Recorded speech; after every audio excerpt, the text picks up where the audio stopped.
नमस्कार दोस्तों, आप सभी का हमारे YouTube चैनल स्पेशल बनाजी पर आप सभी का हार्दिक स्वागत है।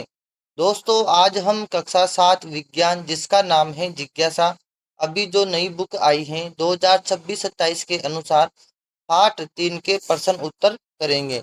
तो पाठ 3 का नाम है विद्युत परिपथ एवं उनके घटक। तो आइए करते हैं पाठ 3 के प्रश्न और उत्तर। तो प्रश्न नंबर 1, असत्य कथन का चयन कीजिए। 4 ऑप्शन दिए गए हैं और इसमें से एक कथन असत्य है। तो ऑप्शन नंबर 1, विद्युत परिपथ स्विच धारा का स्रोत होता है। ऑप्शन नंबर 2, परिपथ को पूरा करने या भंग करने में स्विच सहायता करता है। ऑप्शन नंबर 3, विद्युत के आवश्यकतानुसार उपयोग में स्विच सहायता करता है। ऑप्शन नंबर 4, जब स्विच ऑफ स्थिति में होता है तो इसके टर्मिनलों के मध्य वायु अंतराल रहता है। तो इसका असत्य कथन है ऑप्शन नंबर 1, विद्युत परिपथ स्विच धारा का स्रोत होता है। प्रश्न नंबर 2, चित्र 3.16 में सिरों क एवं ख के मध्य कौन सा पदार्थ जोड़ने पर लैंप दीप्तिमान नहीं होगा। इसमें ए और बी की जगह है क और ख। तो चित्र 3.16 में दीपक को जलने से रोकने के लिए क और ख के बीच एक कुचालक जैसे रबर या प्लास्टिक जोड़े, इससे परिपथ टूट जाएगा और विद्युत का प्रवाह रुक जाएगा। प्रश्न नंबर 3, चित्र चित्र 3.17 में यदि एक लैंप का तंतु विखंडित हो जाए तो क्या दूसरा लैंप दीप्तिमान होगा। अपने उत्तर का औचित्य सिद्ध कीजिए।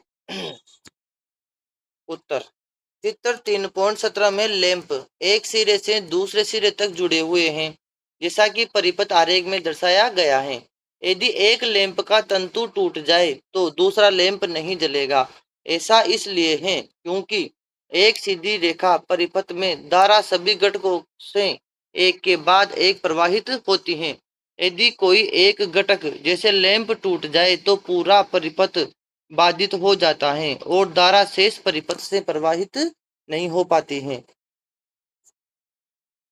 प्रश्न नंबर 4, विद्युत परिपथ बनाते समय कोई विद्यार्थी संयोजी तारों से विद्युत रोधी आवरण हटाना भूल गया। यदि लैंप और सेल ठीक से काम कर रहे हैं तो क्या दीपक जलेगा। उत्तर, नहीं। क्यों नहीं जलेगा। इस स्थिति में नहीं इस स्थिति में लैंप नहीं जलेगा। संयोजी तारों पर लगा विद्युत रोधी विद्युत धारा के प्रवाह को रोकता है। क्योंकि धारा तारों के विद्युत रोधी भागों से होकर नहीं गुजर सकती, इसलिए परिपथ अधूरा रह जाता है और लैंप नहीं जलेगा। प्रश्न नंबर 5, विद्युत घटकों के प्रतीकों का उपयोग करते हुए एक साधारण टॉर्च का परिपथ आरेख बनाइए। ये टॉर्च का साधारण सा परिपथ है, चित्र बनाया गया है। प्रश्न नंबर 6, अभी चित्र दिया गया है। अब इसमें अपन को देखना है कि भाई कैसे लैंप दीप्त होगा, कैसे लैंप दीप्त नहीं होगा। तो प्रश्न नंबर 1, यदि S2 ऑन स्थिति में है और S1 ऑफ स्थिति में है तो कौन कौन से लैंप दीप्त होंगे। तो इसका जो पहले का उत्तर है S2 ऑन और S1 ऑफ, तो दीपक L2 जलेगा। यदि S2 ऑफ स्थिति में है और S1 ऑन स्थिति में है तो कौन कौन से लैंप दीप्त होंगे। तो नंबर 2, S2 ऑफ स्थिति में है और S1 ऑन स्थिति में है तो L1 दीपक जलेगा। 3 नंबर, यदि S1 और S2 दोनों ऑन स्थिति में है तो कौन कौन से लैंप दीप्त होंगे। और यदि S1 ऑन और S2 ऑन स्थिति में है तो दोनों दीपक L1 और L2 जलेंगे। प्रश्न नंबर 4, यदि S1 और S2 दोनों ऑफ स्थिति में है तो कौन कौन से लैंप दीप्त होंगे। तो इसका राइट आंसर है S1 ऑफ स्थिति में है और S2 भी ऑफ स्थिति में है तो कोई भी दीपक नहीं जलेगा। प्रश्न नंबर 7। एक विद्यार्थी ने चित्र 3.19 में दर्शाए अनुसार विद्युत परिपथ संयोजित किया। परिपथ को बंद करने के बाद भी लैंप दीप्तिमान नहीं हुआ। इसके क्या संभावित कारण हो सकते हैं? इस दोषपूर्ण प्रचालन के लिए अधिक से अधिक कारणों की सूची बनाइए और लैंप के दीप्तिमान न होने के कारण का पता लगाने के लिए आप क्या करेंगे? तो इसका उत्तर है पहले तो इसका कारण। नंबर का डिले कनेक्शन। सुनिश्चित करें कि सभी तार बैटरी, लैंप और स्विच से ठीक से जुड़े हुए हैं। अपन को देखना है कि भाई सभी तार बैटरी से, लैंप से और स्विच से ठीक से जुड़े हुए हैं कि या नहीं। नंबर ख फ्यूज बल्ब। बल्ब को नए बल्ब से बदलकर देखें कि वह जलता है या नहीं। अपन को देखना है कि भाई बल्ब फ्यूज हो रहा है कि नहीं हो रहा। नंबर ग डेड बैटरी। मल्टीमीटर से जांच करके देखें कि बैटरी पावर दे रही है या नहीं। नंबर ग खराब स्विच। स्विच को बाईपास करके तारों को सीधे जोड़कर जांच करें कि लैंप जलता है या नहीं। स्विच को हटाकर सीधे तार जोड़कर देखना है कि भाई लैंप जलेगा कि नहीं। अब प्रश्न नंबर 8। चित्र 3.20 में दर्शाई गई किस व्यवस्था स्विच ऑन करने पर भी बल्ब दीप्तिमान नहीं होगा?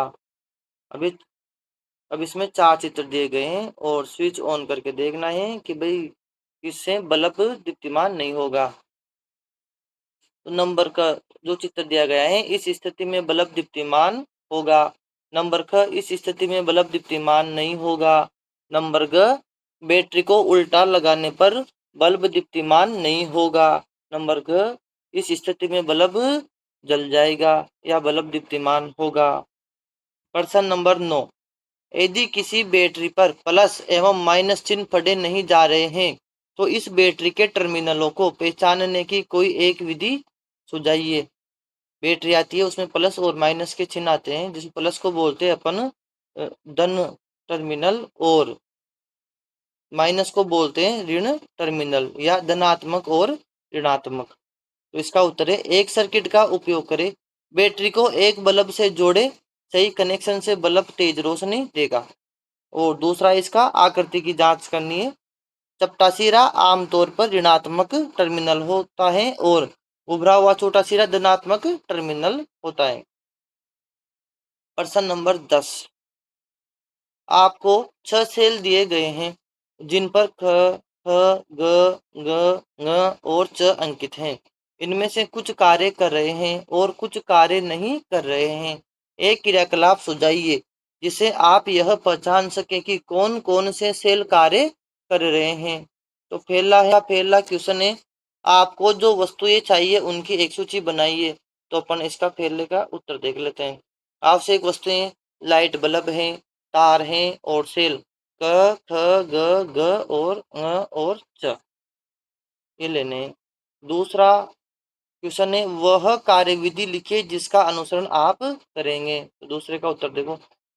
प्रक्रिया, बल्ब को एक सेल से जोड़ेंगे। नंबर 2, जांचें कि बल्ब जल रहा है या नहीं। फिर चेक करेंगे अपन कि भाई बल्ब जल रहा है कि नहीं।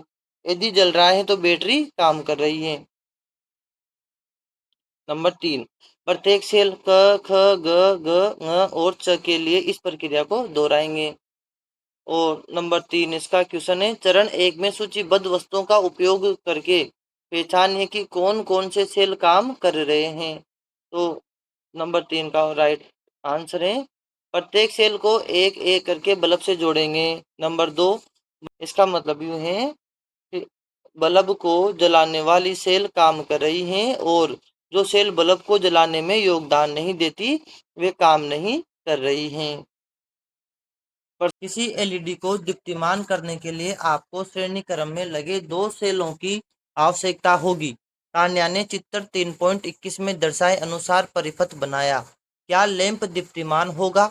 यदि नहीं तो संयोजी तारों को सही विन्यास के लिए आरेखित कीजिए। तो इसका आंसर है, एलईडी बल्ब तब जलेगा जब तार लंबा यानी एलईडी का धनात्मक सिरा बैटरी के धनात्मक सिरे से और छोटा तार यानी एलईडी का ऋणात्मक सिरा बैटरी के ऋणात्मक सिरे से जुड़ा होगा। दिए गए कनेक्शन के अनुसार एलईडी नहीं जलेगी, क्योंकि एलईडी का ऋणात्मक टर्मिनल बैटरी के ऋणात्मक टर्मिनल से जुड़ा हुआ है। सही कनेक्शन इस प्रकार होगा जो नीचे चित्र दिया गया है, जिसके अनुसार होगा।